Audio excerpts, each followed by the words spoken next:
Hello everyone, wala na tayong pa-intro-intro pero bago ang lahat, since 2025 ngayon, so uumpisahan ko uli yung mga information or mga details kung paano tayo magko-compute ng ating mga water submeter or yung ating mga electric submeter. Kasi yung mga previous videos ko or yung mga previous comments ninyo is natapunan na sa sobrang dami. So nag-decide ako na gumawa uli ng video from the start, pero syempre iba't ibang scenario yon. So ngayon, yung una nating gagawin is meron tayong isang main meter, kadalasang question to ha. So itong scenario na to is meron tayong isang main meter and then meron din tayong isang submeter. So computation to ng ating electric submeter.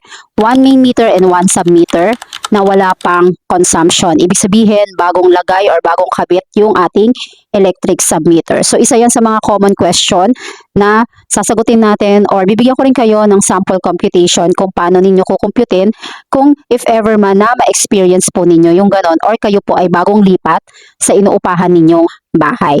Pero itong computation ko na to guys is kumuha na lang ako ng pinaka main detail doon sa present bill namin para hindi na tayo mahirapan mag-compute ng total amount, kilowatt hour at saka yung rate.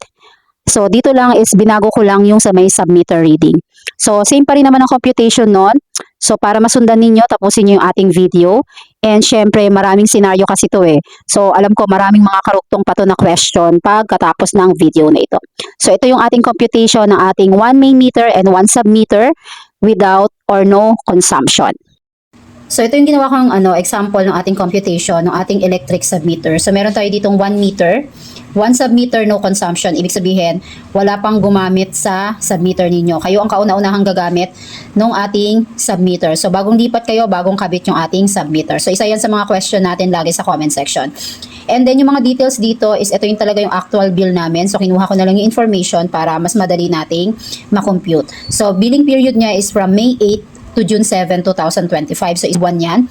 Meron tayong mga naka-assign na mga date kung kailan po ang ating electric reading. So every month po yan meron. So ang bill niya is 6,798.10.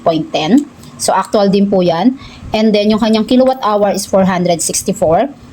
And then ang rate niya per kilowatt hour is 13.34. So itong mga tong information na to is nasa monthly billing po natin yan. So kinuha ko na lang yung monthly billing nung sa amin para at least meron tayong eksaktong mga information or details. So ayan. So ito siya.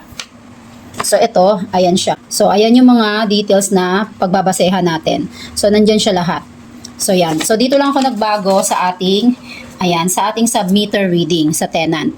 So for example, bagong lipat ka sa inuupahan mong bahay, ikaw pa lang ang tenant at wala pang gumagamit ng submeter. So ibig sabihin, wala pang kumonsumo. So dapat naka-zero yung inyong submeter pag kayo ang kauna-unahang gagamit. So pag meron ng number na lumabas dun, ibig sabihin may nauna nang gumamit. So yun ang una ninyong titingnan. So paano nyo ba kukumputin yon? For example, naka-isang buwan na kayo. For example, lumipat kayo dun sa bahay na yon na eksaktong May 8.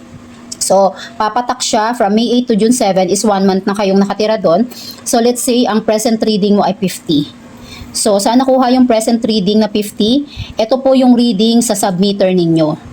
So, simula nung May 8 hanggang June 7, ang nakonsumo ninyo na kilowatt hour sa loob ng isang buwan is 50 kilowatt hour. So, kaya siya present reading na 50 kilowatt hour. So, bakit dito sa previous reading is 0? Kasi wala namang naunang gumamit doon sa submeter kasi bagong kabit siya. So, 0 talaga siya. So, yan, ililes mo lang yung dalawang yan. So, 50 pa rin. So, ang computation niya madali lang. So, 50 times 13.34. Saan nakuha ang 13.34? Yun po yung rate na makikita ninyo sa ating monthly billing. Computed na rin po yan ni Meralco. So, nandito po siya sa ating monthly bill. Ayan, ipapakita ko po sa inyo. Ito siya. So, ayan siya. Nakakompute na yan kaya hindi na po tayo mahirapan mag-compute niyan. So, hindi na natin kailangan pang computein yan kung magkano yung rate natin every month. So, yan siya, yung ating 13.34. I-multiply mo lang yan sa 50 na nakonsumo mo sa loob ng isang buwan. So, bali, ang babayaran mo lang kay owner is 667 pesos. So, ibig sabihin, sa 50 kilowatt hour, ang nakonsumo mo ay 667 pesos sa rate na 13.34. Pero hindi po ito nakafix ha guys, hindi po nakafix yung ating rate, nagbabago po yan every month. And depende po yan sa ating mga owner or yung sa mga owner ng bahay. So yan yung computation natin, sundan nyo na lang guys para sa 1 meter, 1 submeter with or without consumption. So ibig sabihin wala pang gumamit sa submeter ninyo. Kayo ang kauna-unahang gagamit ng submeter. So ganyan ko siya kinukompute. Kung meron pa pong ibang mga procedure yung inyong landowner, pwede nyo naman silang i-approach. Ganun lang yung pag-compute kung na-encounter ninyo yung ganung scenario na 1 main meter tapos 1 submeter with no consumption. Ibig sabihin, zero pa talaga kayo ang kauna-unahang gagamit ng submeter. And yung mga information na binigay ko doon, yung details is nasa actual billing namin yun kaysa. So doon ako nag-base para at least mas madali nating makompute yung actual consumption mo kung ang submeter reading mo for 1 month is 50. So yung computation na doon, pwede nyo sundan yun guys. Madali lang yun. Pero may iba pa yung scenario ha. For example, kung hindi kayo doon eksakto sa date na yun lumipat. So maiiba ang computation nun. So for example naman is may naunang gumamit. So may iba na naman ang computation nun. May mga ganong scenario siya guys. So kung meron kayong comment, lagay nyo lang dyan.